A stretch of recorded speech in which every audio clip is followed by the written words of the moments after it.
Bienvenue à Un café avec ton pasteur. Bon matin tout le monde, et aujourd'hui nous allons parler de Gédéon. Gédéon qui réalise qu'il a un face-à-face avec Dieu. Et nous allons commencer avec l'appel de Gédéon et aussi la manière que Dieu se révèle. Gédéon se retrouve face à face avec Dieu et celui-ci l'appelle à libérer le peuple d'Israël. Cette révélation a pour but de montrer à Gédéon et au peuple d'Israël que l'Éternel, le Dieu de leur père, est présent. Il est tout près de son peuple et il peut miraculeusement sauver son peuple si celui-ci retourne à lui et garde l'alliance. Mais avant d'aller plus loin avec Gédéon, il est important de comprendre le cycle que nous voyons dans les juges. Et on va le voir avec l'histoire de Gédéon. Donc la première chose qu'on voit, c'est la révolte. Dans Juge 6.1, la ruine en deuxième, dans Juge 6.1b à 6a, et la repentance dans Juge 6 à 32. Et ensuite, nous voyons l'appel de Gédéon au chapitre 6, les versets 7 à 10. Ensuite, le salut qui est apporté au peuple d'Israël dans Juge 6, 33 jusqu'à 8, 21, pour ensuite retourner dans le repos, Juge 8, 22 à 28. Donc voici comment est structurée l'histoire de Gédéon selon le commentaire « Ces mystérieux héros de la foi » de Daniel Arnold. Il nous dit aussi, il nous parle aussi d'une structure à l'intérieur de cette histoire que je trouve vraiment intéressant. La première chose qu'on voit, c'est l'oppression de Madian. Ensuite, on voit l'idolâtrie et l'appel divin de Gédéon.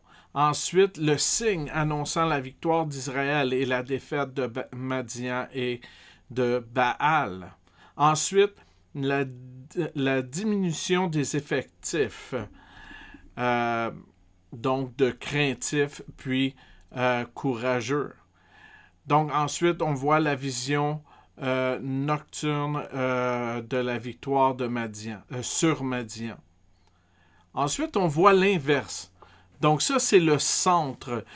La vision nocturne de la victoire sur Madian, ça, c'est dans le chapitre 7, 9 à 15. Et ensuite, on voit la victoire nocturne sur Madian dans le chapitre 7, versets 16 à 22. Et une augmentation des effectifs, donc courageux puis contestataires, dans le chapitre 7, 23 au chapitre 8, verset 3. Ensuite, il y a la victoire complète sur l'ennemi et le jugement des Juifs infidèles dans le chapitre 8, 4 à 17. Et l'offre de la royauté à Gédéon par le peuple dans le chapitre 8, 22 à 27.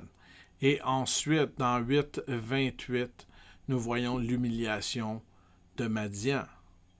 Donc, il est intéressant de voir l'oppresseur devenu humilié, de voir une vision qui devient une victoire. Donc, dans l'histoire de Gédéon, le Seigneur se révèle de deux façons. Donc, le Seigneur se révèle premièrement comme un messager, comme il l'avait fait avec les patriarches, et appelle Gédéon à délivrer le peuple d'Israël dans Juge 6, 11 à 24. Ici, le Seigneur a reconnu le besoin de Gédéon et a acquiescé à ses demandes. La deuxième façon dont l'Éternel se révèle à Gédéon, c'est dans un rêve la nuit. et lui ordonne de détruire les représentations de faux dieux, donc l'idolâtrie, et de construire et d'offrir une offrande à l'Éternel, le Dieu d'Israël, sur l'autel qu'il bâtit en l'honneur du Dieu d'Israël.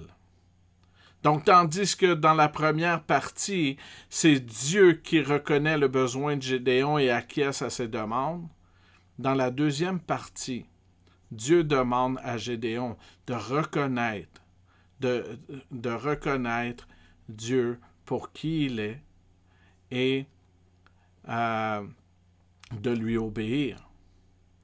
Donc, je vous invite premièrement à lire l'histoire de Gédéon et à noter ce que vous apprenez. Et deuxièmement, comment Dieu peut-il se révéler à chacun de vous? Merci d'avoir pris un café avec ton pasteur.